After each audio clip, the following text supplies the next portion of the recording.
السلام علیکم ناظرین۔ پسے مسالے کو محفوظ رکھنے کے لیے مگر کیسے؟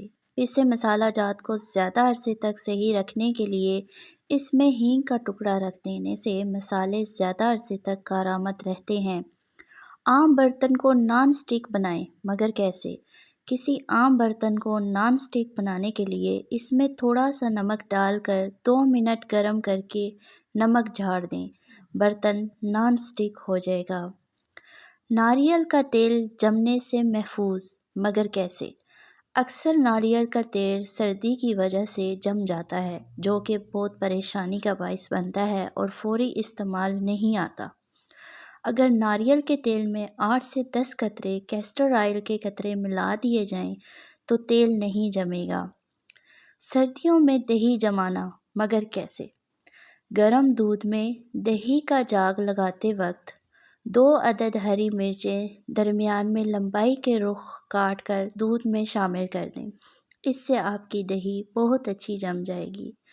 دودھ والے برتن کو گرم کپڑے میں لپیٹ کر 6-7 گھنٹے کے لیے رکھ دیں، دہی گاڑھا اور میٹھا جمے گا۔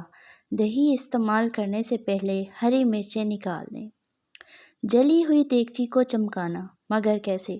دیگچیاں جل کر گرم یا بالکل سیاہ ہو جاتی ہیں تو چولہے کو تیز آنچ پر چلائیں اور متاثرہ دیگچی اوندھی کر کے چولہے پر چند منٹ کے لیے رکھ دیں، پھر اتار کر مانجھ لیں، دیگچی چمک اٹھے گی۔ کشمش کو دیر تک محفوظ کریں مگر کیسے؟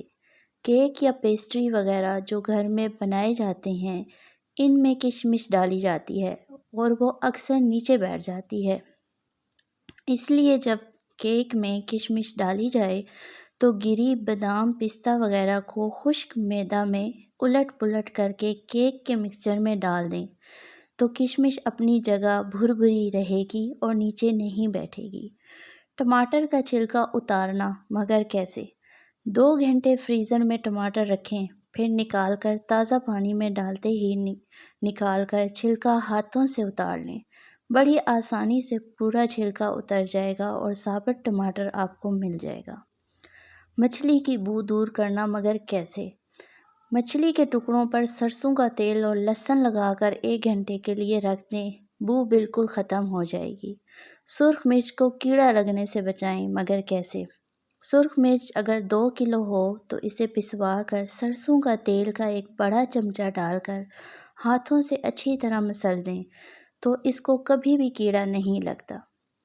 بریانی کے چاولوں کو چپکنے سے بچائیں مگر کیسے؟ بریانی کے چاول ابالنے سے پہلے پانی میں 2 یا 3 چھوٹے چھوٹے ثابت پیاز ڈال دیں اور تھوڑا سا لیموں کا رس نچوڑ دیں، اس میں چاول کبھی بھی نہیں چپکے گا، ہمیشہ الگ رہے گا، اور تہہ بچاتے ہوئے ان پیازوں کو نکال دیں۔ کریم گاڑھی کرنا مگر کیسے؟ کریم گاڑھی کرنے کے لیے پھینٹتے وقت ہر ایک پاؤ کریم میں 1 چائے کا چمچہ سادہ جیلاٹن ملا لیں۔ جیلاٹن فاضل دودھ کو چوس کر کریم کو جلد گاڑھا ہونے سے مدد ملے گی۔ چینی کو چونٹی سے بچائیں مگر کیسے؟ چینی کے ڈبے میں اگر 3-4 لونگ ڈال دیے جائیں تو چونٹیاں چینی کے بالکل قریب نہیں آئیں گی۔ کھٹی دہی کا استعمال مگر کیسے؟ دہی اگر بہت کھٹا ہو تو اسے ضائع کرنے کی بجائے اس میں چاندی کے زیور بھگو دیں اور پھر تھوڑی دیر کے بعد دھو لیں، اس طرح زیور بالکل چمک جائیں گے اور ایسے ہو جائیں گے جیسے ابھی خریدے ہیں۔ اگر آپ کو میری ٹپس پسند آئی ہیں تو چینل کو لائک اور سبسکرائب کریں۔